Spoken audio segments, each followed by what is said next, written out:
Olá, muito boa tarde para você que está aqui na IPP TV, seja muito bem-vindo a mais um programa Aconselhamento Bíblico. Eu sou o pastor Tiago e estou aqui, todas as quintas, às 14h30 com vocês, para falar de temas a respeito de aconselhamento bíblico, que nós vivemos aqui no dia a dia do Centro de Aconselhamento Bíblico de Pinheiros, da nossa igreja, e também que nós estudamos, que nós aprendemos a respeito aí das conferências, dos livros, e você é o meu convidado hoje para participar comigo. Semana passada nós tínhamos um convidado aqui, mas hoje estou sozinho aqui no estúdio, com relação ao fato de compartilhar o tema, e sempre que eu estou aqui eu peço para que você aí do outro lado mande suas perguntas, mande suas considerações, para que esse bate-papo, para que esse diálogo seja real, seja presente. Bom, hoje nós vamos falar de um tema complexo, um tema um pouco pesado, vamos falar sobre abuso sexual, um tema pesado, mas importante, relevante, presente, não só fora, mas até mesmo no contexto de igreja, isso, porque pessoas chegam pedindo ajuda, chegam contando situações e casos, então é importante termos uma visão bíblica e como também acolher e fazer o aconselhamento dessas pessoas. A nossa proposta aqui é exatamente duas, como diz o tema do nosso programa, que é prover esperança bíblica, ou seja, pessoas que têm dificuldades em compartilhar o tema, pessoas que estão lidando com isso, e ao mesmo tempo nós temos o aspecto aqui de dar uma direção, como que pessoas podem cuidar dos seus corações. É claro que toda a nossa exposição desse tema, que é a minha exposição desse tema, não vai ser exaustiva, a gente não vai poder esgotar tudo, mas nós vamos ter aqui pelo menos uma direção mais clara, mais ampla de como nós fazemos uma primeira abordagem e como então nós caminhamos com pessoas que lidam com o abuso sexual, ou foram abusadas, ou na infância, ou na fase adulta. E mais uma vez você aqui é o meu convidado, então participe, mande suas questões, mande suas sugestões também, para que a gente possa então ter esse bate-papo aqui. Eu também, daqui um pouco, eu vou compartilhar com vocês algumas literaturas da área de aconselhamento que falam especificamente deste tema. Eu trouxe 3 aqui para a gente compartilhar, mas existem outras, variadas literaturas, tanto, acho que muito mais em inglês do que em português, mas hoje nós temos já bons livros que falam sobre o tema de abuso sexual, tanto infantil quanto também adulto, Inclusive tem uma literatura que eu esqueci de trazer aqui, mas eu vou dar o nome para vocês, inclusive de um autor bem conhecido, que fala sobre abuso sexual de crianças, Então foi lançado aí com um material muito bom para trabalhar numa questão de prevenção, E também a editora Fiel lança um livro infantil para mostrar também para as crianças como elas devem se proteger com relação a abusadores. Então tudo isso é importante no tema que nós vamos discutir e que nós vamos conversar aqui. Então, escreva aí no chat, mande seu boa tarde, coloque aí o seu nome, talvez de onde você está assistindo, e nós vamos então compartilhando aqui a respeito desse tema. E é importante entender o aspecto de que as Escrituras, elas nos dão base, elas nos ensinam de como lidar com cada situação da vida, talvez não com princípios tão diretos nessa questão, mas com princípios que traz o reflexo de que o Senhor vai nos direcionando pela sua palavra, para que nós então tenhamos um posicionamento bíblico, uma esperança bíblica diante de acontecimentos que nós vivemos na vida, de experiências que temos, inclusive nessa área de pessoas que foram abusadas, ou enquanto crianças, ou até mesmo já na fase adulta. Nós estamos usando especificamente abuso sexual, porque quando nós falamos sobre abuso, nós podemos aí caminhar por uma vastidão de temas, uma imensidão de temas de abuso emocional, abuso físico e tantos outros, que trazem, mas especificamente nós vamos falar hoje sobre abuso sexual. Bom, é interessante começarmos a pensar uma coisa importante, falando já a respeito do tema aqui, que é exatamente entender que nas Escrituras existem passagens que falam sobre abuso sexual. Nós temos, por exemplo, em Gênesis capítulo 34, abre comigo aí a sua Bíblia, Gênesis capítulo 34, dos versos 1 até 35, 15, que vai falar alguma coisa, a gente não vai ler tudo, mas eu quero dar a visão geral do tema para vocês, que diz assim: Ora, Diná, filha de Lia, dera à luz a Jacó, saiu para ver as filhas da terra. Viu-a Siquém, filho de Eveu, Amon, que era príncipe daquela terra, e tomando-a, a possuiu e assim a humilhou. Ou seja, Diná, filha de Lia, que tinha dado, concebido de Jacó, ela então é violentada por Siquém, filho do Eveu Amor, que era príncipe daquela terra onde eles viviam naquele momento. E aí o que acontece? A sua alma se apegou a Diná, filha de Jacó, e amou a jovem e falou-lhe ao coração.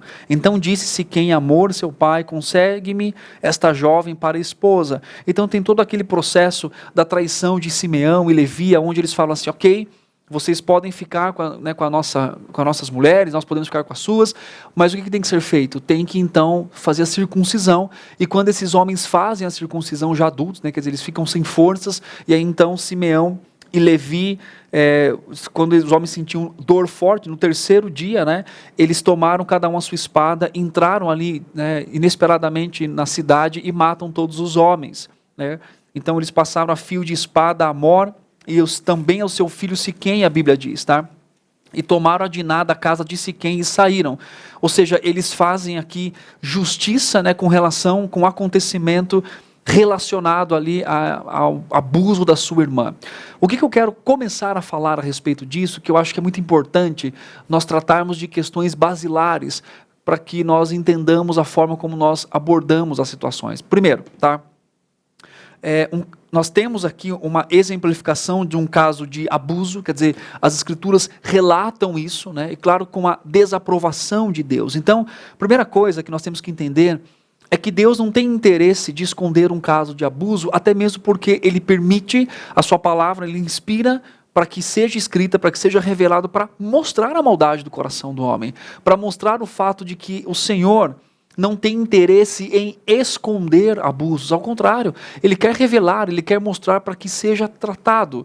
Então é importante nós compreendermos a atenção de Deus sobre casos relacionados a isso. Outra coisa é, Deus não está distraído ou também desinformado com relação, quer dizer, o próprio relato nas escrituras e a atenção de Deus e a própria justiça ali, e eu não vou nem entrar no mérito se foi muito ou se foi pouco, ou se foi correto ou não, mas o fato de que aqueles homens recebem uma justiça pelo ato pecaminoso deles. Deus sempre providencia socorro para as vítimas, nós vemos aqui nessa situação e também em outras situações da palavra de Deus. Outra coisa é, Deus providencia seu juízo aos agressores. Então, mais uma vez, o mérito aqui daquela época, daquele momento, com relação ao relacionamento dos povos, a guerra, a justiça, os filhos vão lá e fazem aquela justiça, e aplicam a justiça naqueles homens. Uma outra coisa interessante é que Deus valoriza mais o caso de uma pessoa abusada do que a autoimagem de um grupo. O que isso significa? Infelizmente, hoje, existem muitas pessoas que foram abusadas e elas têm vergonha de compartilhar por uma questão de vergonha tanto do que aconteceu, ou sentimento de culpa com relação a essa situação, ou pela imagem de um grupo. Ou às vezes até mesmo um grupo, e aí eu quero chamar a sua atenção, não só para grupos de fora, mas inclusive às vezes até a igreja, isso é importante avaliar, não se compartilha. E não é uma exposição para vergonha, para envergonhar a pessoa, mas às vezes guarda aquilo. E sabe o que é interessante? Quando a gente pensa sobre isso, isso acontece até hoje, tá? Porque eu atendo pessoas e escuto histórias assim, não estou falando só de estatísticas longe de mim, mas eu estou falando de experiências que eu tenho, que os conselheiros aqui de Pinheiros têm, de ouvir tantas histórias, mas às vezes nós temos casos de pessoas que foram abusadas na infância, foram abusadas por alguém da família, e pela vergonha da família compartilhar, pela vergonha, aliás, com várias motivações equivocadas, acabam não compartilhando, não falando dessas questões, e aí então a pessoa passa ali, simplesmente trata, afasta a criança, o adolescente daquela pessoa, proíbe de ir em casa, mas não tem uma resolução. Porque existe aquela questão assim, mas a imagem da família, como vai ficar? A imagem da igreja, como vai ficar? A imagem do grupo, como vai ficar? E Deus não tem interesse em esconder isso no sentido de mostrar que o caso em si é muito mais importante, o valor daquela pessoa, do que do grupo em si. Então é importante avaliar e é importante compartilhar. A gente vai falar um pouco mais sobre isso, tá? Bom, quando nós entramos nas escrituras e vemos a preocupação de Deus em lidar com uma situação como essa, a preocupação de Deus em expor uma situação como essa, para que seja tratado, para que haja justiça, ver os olhos do Senhor sobre aquele que foi abusado, isso é um primeiro passo para a gente, porque quando a gente escuta, né, fulano foi abusado, fulana foi abusada, ou aconteceu, ou acontece o abuso, às vezes a gente pode ter algumas dúvidas de como agir naquela situação. É claro que o olhar para a vítima é muito importante, a ponto de que também ela tenha voz nesse processo, para que ela seja encorajada ao compartilhamento, mas ao mesmo tempo encorajada ao fato de que, ainda que aquilo a fira por um momento, nesse sentido da exposição, mas aquilo é importante e ela vai ser preservada ao necessário para que possa então cuidar, para que possa tratar, né, de uma forma adequada, de uma forma legal e também, e principalmente aqui, que é o nosso foco, de uma forma bíblica. Então entender que Deus, né, valoriza muito mais o caso particular de uma pessoa do que de um grupo, nos faz pensar exatamente como nós nos posicionamos e como nós nos relacionamos com assuntos como esse, né? E nós não podemos nos calar diante de situações que talvez nós sabemos que acontecem, né? Nós entendemos, ou pessoas compartilham conosco, até mesmo para que haja uma ação efetiva de retirar aquelas pessoas daquele círculo, daquele contexto, para proteger as suas vidas, ok? Bom, uma coisa muito importante é o seguinte, quais são as formas, né, de abuso sexual, né? Nós temos variadas, não só o ato sexual em si, né, mas gestos obscenos e tantas outras questões, né, conotações sexuais. Isso também é um abuso de alguém que traz uma conotação, que quer, inclusive, né, roubar, tirar do outro um proveito sexual nesse sentido. Isso configura como abuso sexual, né? Não só o ato em si, físico, de ir, de ter, como teve aqui, a gente vai ver outros textos, mas também a pretensão no sentido de querer tomar, querer se insinuar para aquela pessoa. Agora, uma coisa interessante, a grande pergunta que nós temos é: quem abusa? Quem é o abusador?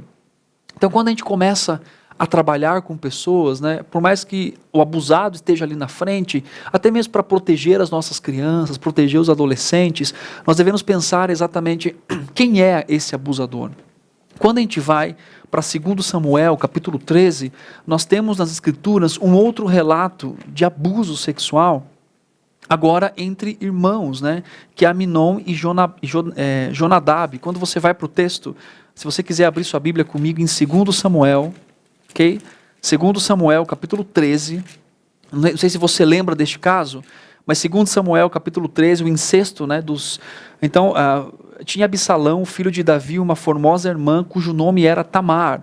Aminon, filho de Davi, se enamorou dela, angustiou-se Aminon por Tamar, por sua irmã, a ponto de adoecer, pois sendo ela virgem, parecia-lhe impossível fazer-lhe alguma coisa.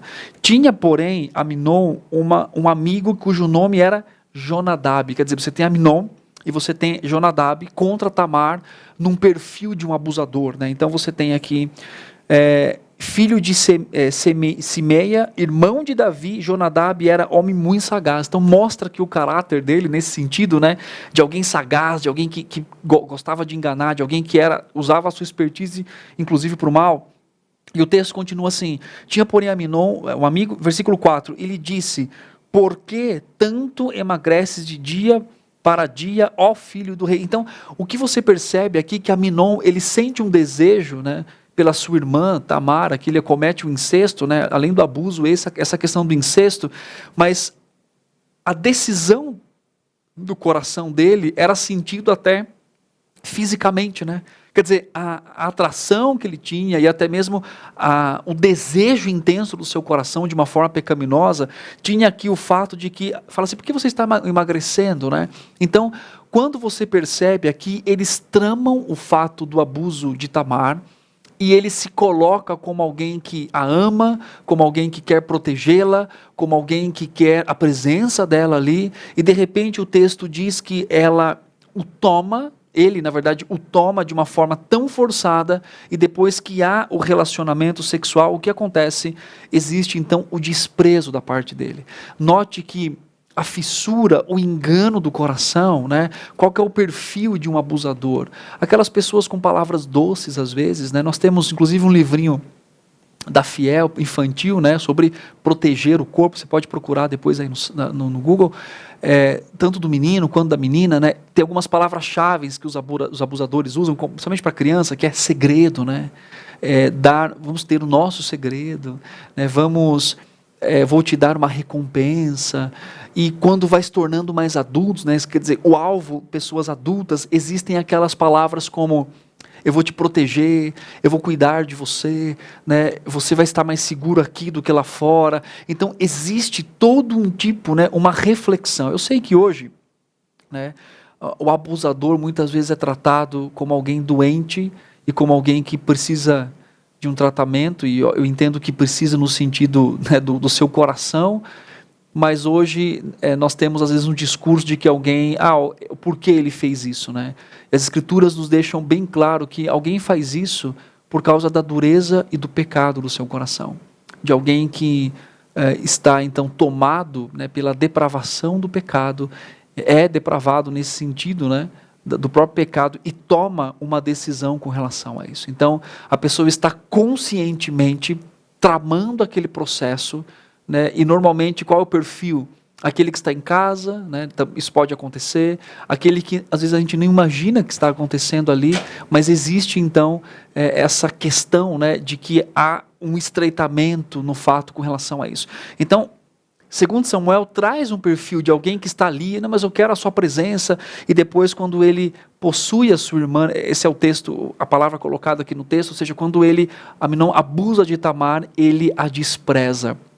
Então você percebe o fato do uso da vida do outro, né, do uso do corpo do outro, no sentido de simplesmente ter, né, a atração, e normalmente, ou às vezes também, o fato do abuso não está inteiramente ligado com a questão só sexual, mas do domínio, do querer, né, daquela ideia do senhorio sobre o outro, do poder sobre o outro. Então tudo isso tem que ser avaliado quando você entende, tanto que você aconselhar um abusador, né, porque isso é possível, mas também quando você trabalhar com alguém que foi abusado. E isso, algumas coisas importantes, né, traz o fato de que como podemos identificar o abuso sexual, né? Então, infelizmente, hoje, pela vergonha, as pessoas acabam não compartilhando, mas é importante em crianças, né, padrões como se retirar, né, frases que dizem, mas eu tenho um segredo com tal pessoa e tal. É importante investigar esses níveis de envolvimento com a criança com uma outra pessoa, ou talvez, né, aquele questão de sempre receber presentes de alguém, mesmo que seja alguém que você conhece, né? Claro que nem todo mundo tem essa intenção, claro que eu não quero deixar, né, essa ideia de que todo mundo que dá um presente para uma criança tem essa intenção, mas é importante avaliar essa questão do nível do relacionamento. A outra coisa também, às vezes a criança se retira, é uma criança extrovertida, de repente você vai tocá-la, né, como pai, como mãe, no sentido de ajudá-la a colocar uma roupa, ou, né, ajudar com uma questão do banho, e ela recua. Então é importante também avaliar por que você está fazendo isso. E sempre e constantemente conversar com a criança, né, não sobre o abuso, mas sobre a forma como ela, né, vai e se relaciona, né, com as pessoas, no sentido de se alguém um dia perguntou alguma coisa, né, o que fez, então se você desconfia de algo, né, e também ensinar a criança sobre a questão do corpo dela. Quem pode ajudá-la em questões de banheiro, quem pode dar banho se isso for necessário, né, se já é uma criança menor, quem pode fazer certas coisas, muitas vezes relacionadas ao pai e à mãe. Então isso é importante, tá? Agora com adultos, né, também às vezes pelas histórias, às vezes há vergonha de compartilhar e trazer um ambiente ali de identidade, no sentido de confiabilidade, na verdade, para que aquela pessoa possa compartilhar esse momento de dor do seu coração. Isso também é importante, tá? Agora, o que devemos fazer se nós tomamos conhecimento do abuso sexual? Isso é muito importante, tá? Primeiro, você precisa proteger o abusado. Isso é muito importante. Abre comigo em Provérbios, capítulo 31, verso 8 e 9. Provérbios 31, 8 e 9 diz exatamente o seguinte. Provérbios, capítulo 31, versículo 8 e 9 diz assim: abra a boca a favor do mudo pelo direito de todos os que se acham desamparados. Abre a boca, julga retamente e faz justiça aos pobres e aos necessitados. Então, se você sabe de um abuso, em qualquer instância, em qualquer nível, a primeira coisa que você deve fazer proteger o abusado. Quer dizer, você pode orar por ele, deve, né? Você pode aconselhá-lo, mas a pergunta é, se ele retornar ao ambiente, a criança para a família, né, a esposa para casa, o marido, né, isso também acontece com homens, o que a gente faz? Quer dizer, a gente deixa a pessoa aí, mesmo sabendo que ela está... Não, a gente tem que proteger, tomar uma decisão mais drástica ali com relação a isso, trazer a ideia do acolhimento, do convencimento, dizer, olha, é importante comunicar, é importante proteger você, isso é muito, muito importante.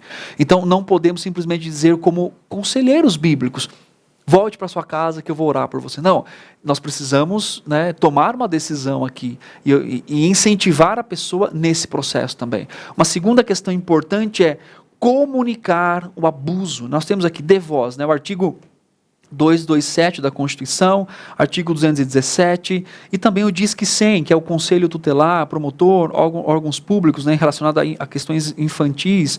É importante você comunicar esse abuso. Então nós temos, né, como conselheiros bíblicos, a obrigação, nesse sentido, diante, né, do país que nós vivemos, até propriamente a consciência moral nessa questão, de compartilhar isso.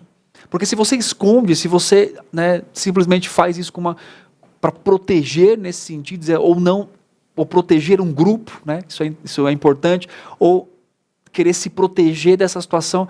Se alguém contou para mim, contou para você, nós temos a obrigação legal de fazer, então, essa comunicação às autoridades, inclusive incentivando a pessoa que faça isso, para que ela possa também ser assistida nessa questão. Uma outra coisa importante é acompanhar os envolvidos, né? Então não simplesmente diga à pessoa, vai lá e faça, quer dizer, eu vou com você, eu vou apoiar você, eu vou acompanhar você, para dar força àquela pessoa, para que ela possa então se dirigir até um local onde ela comunique isso, e você vai estar ali do lado dela, orando, incentivando, encorajando biblicamente. Agora, por outro lado, é importante também escutar o que aquela pessoa entende e compreende sobre o abuso, né? Porque eu já também avaliei situações que a pessoa disse, não, eu fui abusada, né? E sempre a gente checa, a gente escuta a pessoa, a gente dá voz no sentido de que ela, né, fale como que isso aconteceu. E aí, às vezes, a forma como a pessoa também interpreta a situação que ela viveu ali, isso pode estar de forma equivocada. Em todos os casos? Claramente que não. Em muitos casos? Claramente que não. Mas é importante escutar e ajudar a pessoa a ajustar os seus pensamentos com relação àquela situação também.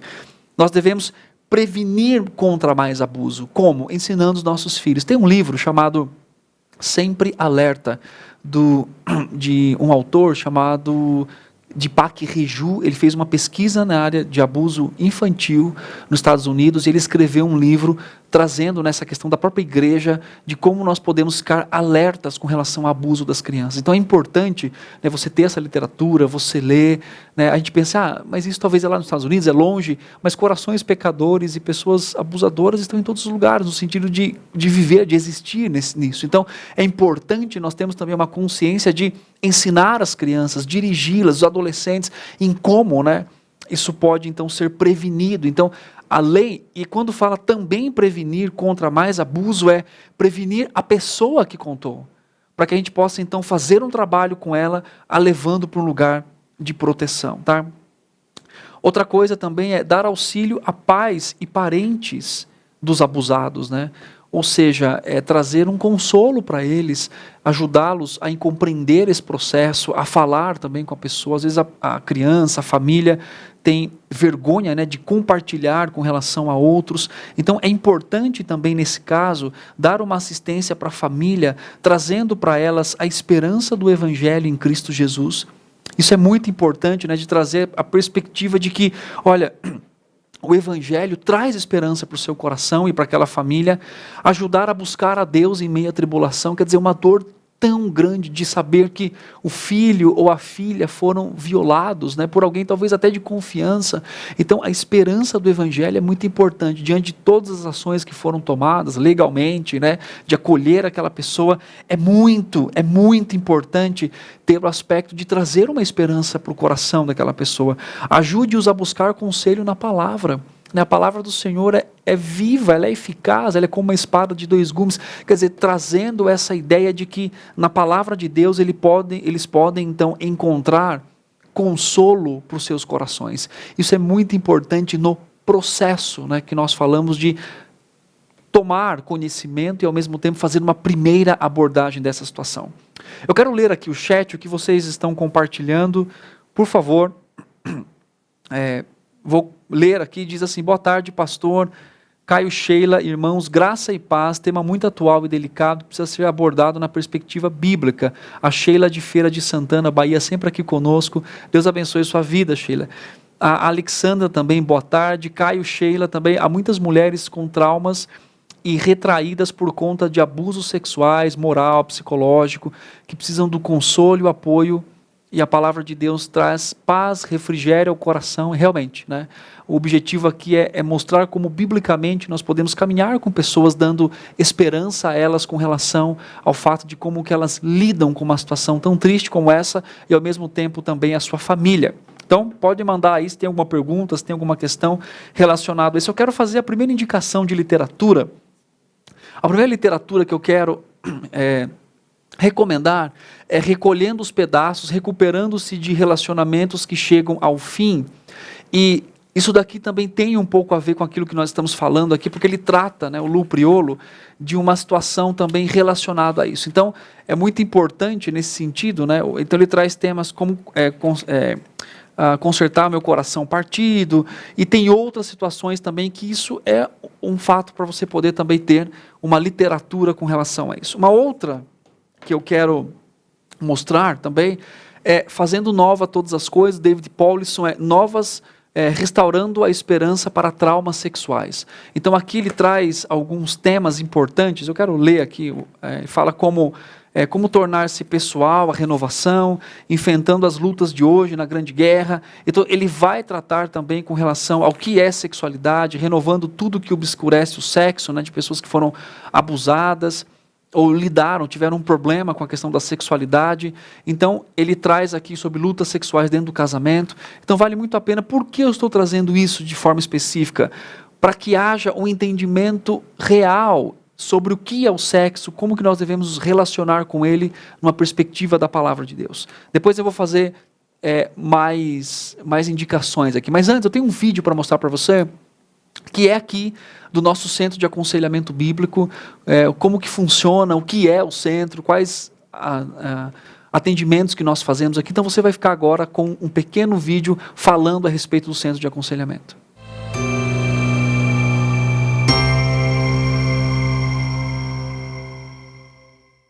O Centro de Aconselhamento Bíblico é o ministério aqui da Igreja Presbiteriana de Pinheiros, que oferece aconselhamento centrado em Cristo, abrangente, compassivo, culturalmente formado e dependente do Espírito Santo. Por meio da palavra de Deus, o qual cremos que é suficiente, como o próprio Pedro diz em 2 de Pedro 1,3, nós temos tudo ali para viver a vida piedosa e fazer a relação entre o que a palavra diz e o mundo em que vivemos, capacitando e preparando pessoas para que sirvam melhor a igreja do Senhor, para que vivam para a glória do Senhor e possam viver relacionamentos intencionais e significativos, dando a elas ferramentas a partir da palavra para viver no mundo e para dar um significado a esse mundo a partir do que o Senhor tem dito a nós constantemente na sua Escritura.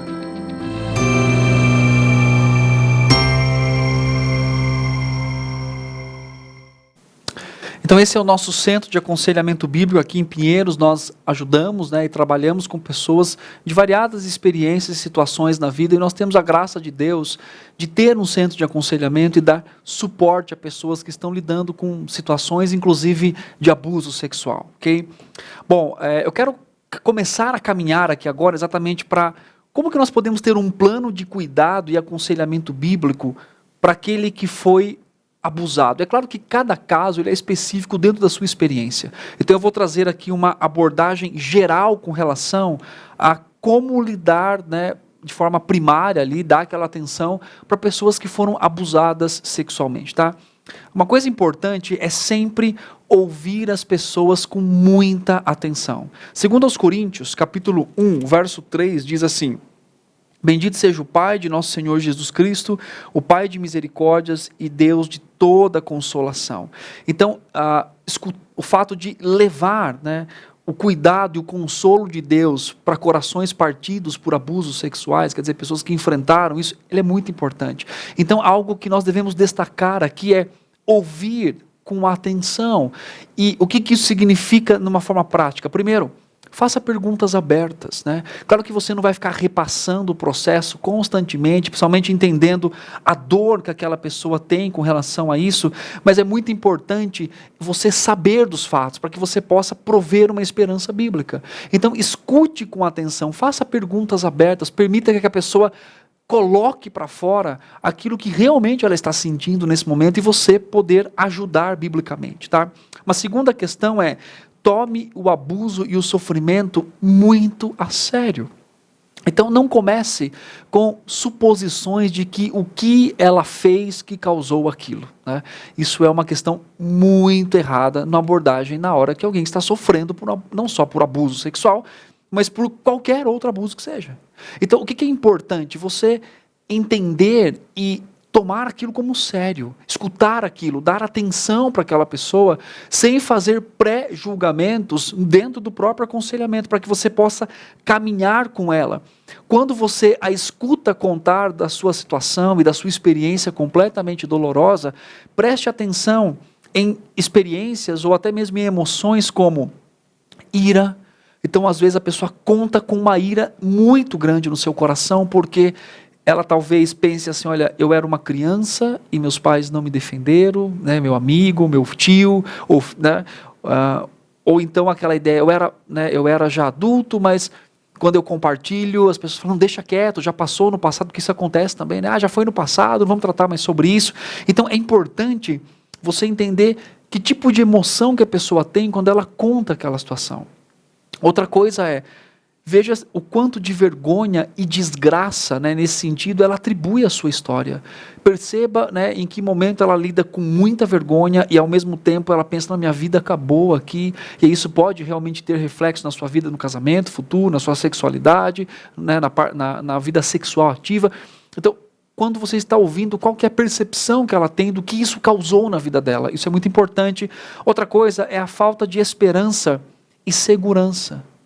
Também como que ela lida, inclusive com relação a Deus, né?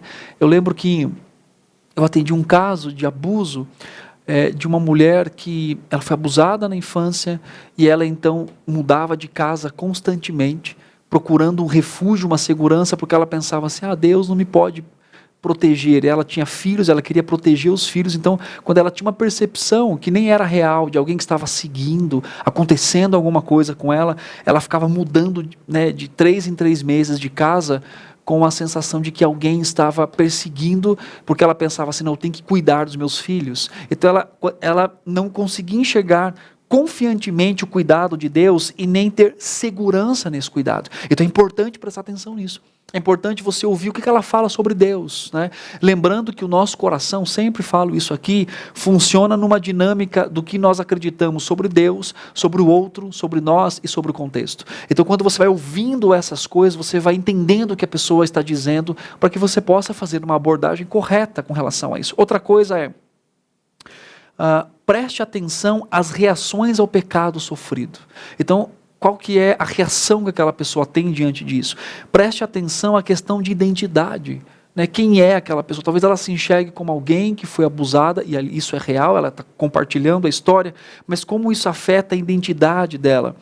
Quais ídolos do coração, né, ela tem a partir dessa história, que ela é inocente, mas que agora ela então vai tomando certas emoções e vai fazendo daquilo algo prejudicial para o seu coração e para a sua vida. É importante ter também essa perspectiva quando você escuta pessoas, quando você entende a história de vida delas. Outra coisa importante é: demonstre compaixão. Hebreus 4 diz: nós não temos um sumo sacerdote que não possa se compadecer, né, das nossas fraquezas, mas como nós em tudo foi tentado, porém sem pecado. Então demonstre compaixão, Demonstre que você sente, né, não a mesma dor, mas você sente junto a dor que ela está sentindo e que ela ou sentiu enquanto criança, que foi abusada, ou até mesmo na fase adulta, e como você se identifica na dor daquela pessoa. Isso é muito importante. Um outro aspecto é dê esperança em Cristo e no Evangelho. Mostre que, apesar da dor que foi, né, sentida e que ela tenha naquele momento sentido, mostre que a identidade dela não está exatamente nesse acontecimento, seja enquanto criança, ou adolescente, ou adulto, mas mostre o Evangelho de Cristo, dê esperança a partir do Evangelho. Isso é muito importante também. Ajude a pessoa a renovar a sua mente com a verdade da palavra de Deus. Apresente para ela uma visão bíblica do sofrimento, né? Isso é um grande desafio, porque as perguntas que giram em torno, que eu sempre escuto é: pastor, por que isso aconteceu comigo? Pastor, por que isso está acontecendo comigo ou aconteceu? Por que eu tive que lidar com isso? Por que eu não percebia que era, mas agora eu entendi que era um abuso, mesmo depois, talvez num casamento, alguma coisa assim. Então a pessoa, ela questiona o fato: por quê? E ela pode então tornar a dor dela, que é sim verdadeira, que é intensa, que é real, em uma coisa extremamente exagerada, a ponto de que ela lide com aquilo e ela viva em torno daquela dor. Então tirá-la dessa situação no sentido de apresentar uma visão bíblica do sofrimento, quer dizer, ela não teve culpa. Então, uma boa teologia do sofrimento nos explica algumas coisas que são importantes, tá? Anota isso aí, é importante quando você for lidar com o sofrimento de alguém. Primeiro, nós sofremos porque nós pecamos, certo? Eu vou lá, se eu peco contra minha esposa, contra meus filhos, contra um irmão, contra coisas que eu faço, eu posso sofrer por causa do meu próprio pecado particular. Não é verdade? Você já deve ter lidado com consequências do seu próprio pecado, ok? Uma boa teologia do sofrimento. Nós sofremos porque nós estamos no mundo caído e convivemos com pessoas caídas. Talvez você sofra não pelo seu pecado pessoal, mas pelo pecado do seu marido, da sua esposa, dos seus filhos, do seu irmão em Cristo.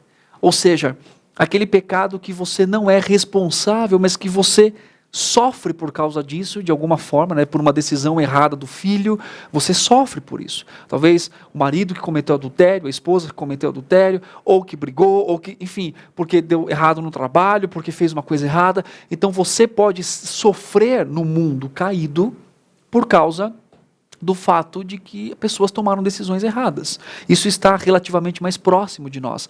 Terceiro, nós podemos sofrer por questões que nós nem estamos envolvidos. Exemplo, em que sentido, né? Pelo menos tão diretamente. Alguém toma uma decisão na sua empresa bem acima de você, quer dizer, não é nem do seu supervisor, é do seu, né, do responsável, né, de forma geral da empresa. Ele toma uma decisão, ou de uma escola, ou de um governo, enfim, coisas que estão sendo decididas muito longe de nós, e que de forma, numa cadeia, né, nós sofremos aqui por causa disso. E sofremos também porque naturalmente estamos num mundo caído. Então nós sofremos por esses 4 elementos: pelo meu pecado particular, pelo pecado do outro, pelo pecado de outros ainda mais longe de mim, quer dizer, de pessoas que estão lá no governo, de pessoas que estão, né, na direção de uma empresa, e nós sofremos porque estamos no mundo caído. Ou seja, o relacionamento, o sistema desse mundo às vezes causa sofrimento, por coisas que nós vemos, né, por coisas que não é diretamente conosco, mas ao ver isso, isso causa dor. Então quando você explica para aquela pessoa o contexto do sofrimento que ela está vivendo, é importante apresentar uma visão bíblica. Em que sentido? Né? No sentido de que ela passa por aquele sofrimento porque ela está no mundo caído. E porque, infelizmente, ela foi alvo de uma decisão pecaminosa de uma outra pessoa. Então, note aqui, né, que é importante você trazer tanto o significado teológico desse sofrimento, mas ao mesmo tempo o significado, agora, ok, ela está sofrendo, como que isso tem um significado para a vida dela? E aí então você pode levá-la a ter uma reflexão bíblica de entender que, ainda que ela tenha sofrido com isso, está sofrendo, Deus pode transformar o seu coração mesmo em meio ao sofrimento. E isso é esperançoso. Né? Isso é esperançoso. Sabe o que eu fico imaginando? Não estão correlacionados os temas. E pare e pense comigo um pouquinho. Me escreve aí o que você acha.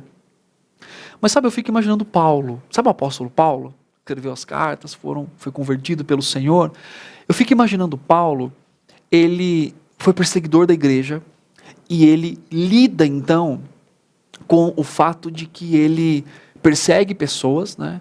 Que ele até está lá presencialmente quando cristãos morrem e de repente ele conhece a fé cristã, né?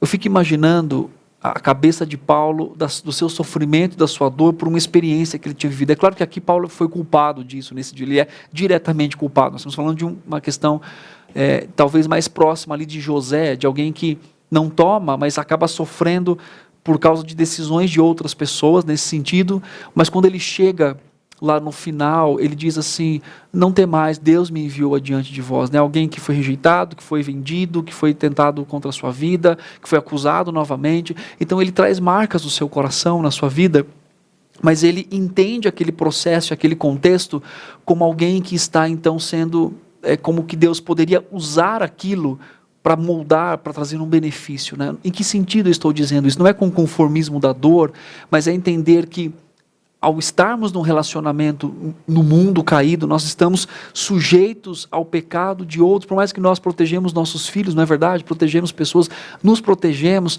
mas infelizmente existe o homem mau. E que isso pode ocorrer, por mais que toda a proteção que exista, né, e cuidado, e às vezes até o fato de não ter cuidado, de alguém que nasce numa família completamente disfuncional. Eu sei que isso parte o seu coração, também parte o meu coração nesse sentido, mas como nós podemos então trabalhar o fato de mostrar para essa pessoa que ainda que a dor seja real, verdadeira e sofrida, qual a esperança que ela pode ter para que isso não determine quem é a sua vida, quem será ela como identidade, porque em Cristo ela tem uma nova identidade agora. No Senhor ela pode ter uma esperança renovada, se ela for crente. Se ela não for crente, você pode apontar de forma evangelística para aquele que dá verdadeira esperança. Ajude a pessoa, né, no fato de ter um bom entendimento com relação a tudo isso, ok? Eu quero, antes de continuar aqui, ver o chat como está aqui. O texto fala da Vânia de Paula, a vida é destruída, as igrejas não ajudam, infelizmente. Vânia, eu concordo com você em certo nível, porque eu entendo como conselheiro bíblico e por ter conhecido, né, Deus me deu a oportunidade de conhecer, né, algumas igrejas, alguns contextos, e realmente o que você diz é verdade. Às vezes não recebem ajuda, né? Agora, só o meu cuidado aqui, acho que amorosamente, não só nisso, mas em qualquer situação da vida, é não generalizar, porque quando você diz as igrejas, dá a entender que nenhuma delas ajudam, né? Isso não é uma verdade, né? Nós temos hoje irmãos e irmãs que estão preocupados no Brasil todo, né, levando esperança, não só por meio do aconselhamento bíblico, eu estou falando aqui porque eu estou dizendo a respeito do aconselhamento, mas eu vejo muitos pastores, irmãos e irmãs preocupados nesse cuidado, preocupados com a questão de conscientizar sobre o abuso e trazer uma resposta bíblica. Então, eu entendo sim que existe ainda muito a ser feito, muito a ser aprendido, né? O cuidado com o outro, o criar um ambiente de possibilidade de compartilhar, mas compartilhar de uma forma correta, adequada e também uma abordagem de forma adequada.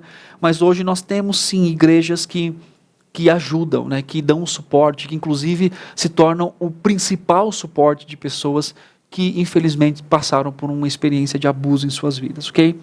Pastor, uma pergunta aqui, é normal a pessoa que foi molestada ainda na infância sentir medo de que isso acontecer novamente já na vida adulta? Sim, é normal no sentido de que traga a lembrança e também até mesmo o fato de perceber atitudes iguais do que ela lembra enquanto criança ali. Então é normal isso, nesse sentido, quando eu digo normal assim, lidar com isso dentro dessa experiência, mas é importante cuidar do coração com relação a isso, para que não venha a ter problemas e não fique, né, toda a vida lidando com esse medo, apesar dos cuidados devem ser tomados ali. Ou será que esse sentimento está relacionado ao não perdão? É interessante uma coisa que você coloca aqui, Gisele, a gente vai falar um pouquinho sobre isso, mas uma coisa importante também nesse aspecto, quando nós ajudamos pessoas, é que pessoas que passam por muitas experiências na vida, e uma delas é essa, nesse aspecto, é o quanto nós podemos também ajudar essa pessoa a perdoar, né? E aí a gente entra num campo tão difícil, né? C.S. Lewis diz assim que o perdão é poético até o momento que nós temos que perdoar alguém, né? E isso é interessante em que sentido? Às vezes na nossa cabeça é assim, não, mas o abusador ele é completamente alvo de só justiça, quer dizer, só penalidade nele, né? E quando nós olhamos para o Evangelho da Graça, apesar de que pessoas devem pagar por seus atos pecaminosos e criminais nesse sentido, quer dizer, a Bíblia traz esse aspecto, mas também envolve o fato, Gisele, que uma coisa que você colocou aqui é como ajudar alguém a perdoar. Quer dizer, você traz uma visão correta sobre a pessoa de Deus, sobre o caráter de Deus, sobre o cuidado de Deus, e ao mesmo tempo, como que Deus é a fonte de alegria naquela pessoa, mesmo em meio ao sofrimento que ela tem passado, e aí entra o fato também de como ajudar aquela pessoa a lidar com isso, ou que aconteceu na infância, ou também que está acontecendo, ou na verdade aconteceu na sua vida adulta. Então ter esse olhar de acolher a pessoa, trazer, né, esperança bíblica, apontar para o Evangelho, mas quais pecados e ídolos do coração daquele que foi abusado começa então a ter uma resposta com relação a isso, né? Quer dizer, ela começa a alimentar, né, uma questão talvez de ira, de rancor, de mágoa, de dor, no sentido agora não só além do processo comum, né, entre aspas, natural, de que ela lide com aquilo, com vergonha e tudo mais, mas como que o coração dela pode ser dirigido para que ela então possa perdoar, né, para que ela possa entender que Deus tem uma restauração adequada para o seu coração e que talvez ela caminhe por um tempo lidando com algumas coisas, né, isso pode acontecer, mas como que a palavra de Deus traz esperança, né, ou seja, ajudar a pessoa a entender e a lidar com as suas emoções. Primeiro, no fato de vergonha, né? Ou seja, como que lidar com a ideia de que o abuso não a identifica, apesar do sofrimento, mas o que traz a identidade para ela é a vida de Cristo Jesus. Paulo fala isso, né? Gálatas 2:20, não sou eu quem vivo, mas Cristo vive em mim. Quer dizer, aquele homem perseguidor, ele tem uma nova identidade agora. E qual que é essa identidade? É a vida de Cristo nele. Então alguém que foi abusado, ela não é a identidade dela não é aquela que foi abusada, mas a identidade em Cristo é uma nova criatura, é alguém que tem a esperança no Evangelho. Então isso é muito importante também trazer e lidar com o coração com relação à falta de esperança, né? Às vezes a pessoa lembra daquele processo e ela então, daquele momento, e ela tem falta de esperança, quer dizer, apontar para o Deus, como nós lemos aqui segundo aos Coríntios, que é o Deus de toda consolação e que traz também renovação para aquele coração e esperança verdadeira. Outra coisa, também é importante ajudar o aconselhado a distinguir entre o pecado cometido contra o abusado, né, e possíveis reações pecaminosas pelo abusado de uma forma bem sensível, né? Isso é importante. Primeiro, cuidado para não culpar a vítima do abuso, né? A vítima, você não pode culpá-la com relação a isso, isso é muito importante, nós falamos.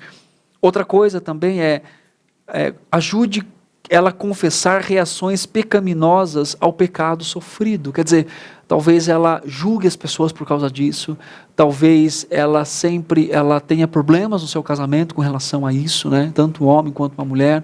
Talvez ela prende muitos filhos confiando na sua proteção e não na soberania divina. Então tudo isso é importante entender para mostrar para a pessoa como aquilo marcou a sua vida, né? E como que ela vem desenvolvendo padrões de comportamentos nesse sentido por crer de forma errada também, principalmente com relação ao caráter de Deus. Outra coisa ajude a pessoa a conceder o perdão, que o Evangelho de Cristo nos aponta para o perdão verdadeiro, inclusive daquela pessoa que a abusou, né? Por mais que haja o processo, né, de pagar por aquilo, de tudo aquilo que realmente nós já falamos aqui, mas é importante entender como que eu posso perdoar, né? O fato do perdão, num caso complexo como esse, necessariamente não significa restauração no sentido, tá, de vamos conviver com aquela pessoa novamente, né? Às vezes há casos que isso acontece na família, com uma alta complexidade, cada caso é um caso onde, né, parece clichê falar isso, mas realmente o fato de, às vezes, o pai, a filha, mas há o perdão, e como que isso vai se relacionando, quer dizer, também com cuidado, com zelo, para não expor aquela pessoa de uma forma inadequada, mas o fato de perdoar, quando a pessoa fala, eu tenho que perdoar, quer dizer, eu tenho que conviver novamente com medo com aquela pessoa, às vezes é um tempo maior com relação a isso, né? Principalmente quando envolve questões familiares, mas é dar o perdão bíblico no sentido de entender, olha, você foi culpado, eu fui aqui, né, aquela pessoa que sofreu abuso, mas como que eu posso perdoá-la em Cristo Jesus? Então, incentivar ao perdão. Outra coisa, sabedoria também, né? Quanto ao contato com a vítima e o abusador. Já falei um pouco sobre isso, mas eu vou reafirmar. Talvez, naquele momento, não é sábio, e talvez por muito tempo, ou talvez nem seja nunca, né? Reaproximar isso, reaproximar o abusado e o abusador, a vítima e o abusador, porque isso pode causar ainda muito mais problemas. Tá? Outra coisa, ajude a pessoa a andar no Espírito, baseado em Gálatas capítulo 5, quer dizer, por mais que ela passou por aquela situação, nada pode impedi-la, né, nesse sentido de responder adequadamente à pessoa de Deus. Quer dizer, em sua vida, na forma como ela lida com o próximo, na forma como ela lida com o homem de uma forma geral, ou no caso do homem com a mulher, em como ela pode ainda obedecer a Deus, mesmo lidando com uma situação tão dura quanto essa na sua vida. Então, isso tem que ser encorajado a que haja passos bíblicos de mudança e de restauração. Outra coisa, avalie outros desafios que podem surgir ou já surgiram. Em que sentido? Confiar nos outros, pessoas que têm dificuldades imensas de confiar em pessoas, porque ela pensa naquele abuso, ela pensa que ela confiou e ela foi violada na sua confiança. Então ajude a pessoa a compreender, a ter aqueles sinais adequados e barreiras adequadas que eu e você devemos ter com qualquer pessoa que nós nos relacionamos, mas também entenda em que nível ela é tão desconfiada, né? Porque às vezes no casamento a esposa desconfia até do marido. É uma desconfiança no sentido além do normal, ou o contrário também. Então isso é importante avaliar. Outra coisa é medo e ansiedade. Aquela pessoa que lida com medo, né? Foi colocado aqui também pela Gisélia, no sentido de ela caminha constantemente com medo, né, de que isso aconteça novamente, ou até uma ansiedade, né, com ataques. Então é importante avaliar isso na ajuda da pessoa para entender, tá, mas quando que isso acontece, em que momento, quando ela se sente, em que momento pressionada. Outra coisa é a amargura do coração. Pessoas que vivem amarguradas pela experiência que tiveram com relação ao abuso, né? Então são tristes, lidam com tristeza constantemente. Então avaliar os desafios que podem surgir em detrimento disso é muito importante. Outra coisa é com relação à sexualidade, né? E aí nós falamos sobre homossexualidade e lesbianismo, né? É importante também avaliar o desejo, né? Se há ali, nós falamos inclusive de um vídeo, aqui, né, sobre esse assunto, se há, né, um desejo pelo mesmo sexo, como que isso se relaciona com o abuso que ela sofreu ali na infância, ou até mesmo na adolescência, fase adulta. Então é importante ter essa avaliação também. Agora, a coisa mais importante, nós entramos aqui por uma finalização com relação a isso, é dar uma esperança a partir da restauração que o Senhor pode fazer naquela pessoa. O Salmo de 126, o Salmo número 126, eu quero ler com vocês, Salmo 126, você talvez já até conheça esse texto, que diz assim: quando o Senhor restaurou a sorte de Sião, ficamos como quem sonha. Então a nossa boca se encheu de riso e a nossa língua de júbilo. Né? Então as nações se diziam, né? Grandes coisas o Senhor tem feito por eles. Com efeito, grandes coisas fez o Senhor por nós. Por isso estamos alegres. Restaura, Senhor, a nossa sorte, como as torrentes do Neguebe. Os que com lágrimas semeiam, com júbilo ceifarão. Quem sai andando e chorando enquanto semeia, voltará com júbilo, trazendo os seus feixes. Então, o texto mostra claramente para nós o fato da esperança, da redenção e da restauração que o Senhor traz para nós. Então, eu tenho uma palavra para você, que ou está aconselhando alguém que foi abusado sexualmente, ou você talvez tenha sido abusado ou abusada sexualmente, ou na infância, né, ou em qualquer fase da sua vida, por mais doloroso que tenha sido a sua experiência, que talvez seja ainda para você, quando você se lembra disso, né, o que eu quero trazer ao seu coração hoje é que existe restauração por parte do Senhor. Deus está atento a isso. Deus está preocupado com a forma que você lida com isso e restaura o seu coração a nível de trazer esperança para você. Então, eu sei que não é fácil. Eu sei que talvez você lida com dores profundas, mas eu quero dizer uma coisa para você. Eu sempre digo esse texto, porque esse texto é o meu parceiro constantemente. Eu sempre lembro disso, inclusive nas minhas próprias lutas. A lei do Senhor é perfeita e restaura a alma. Só a palavra de Deus é capaz de restaurar situações que para a gente é quase que impossível restaurar, né? Humanamente falando. Como que alguém pode ser restaurado por algo que sofreu uma violência tão profunda e muitas vezes não, e sim covarde.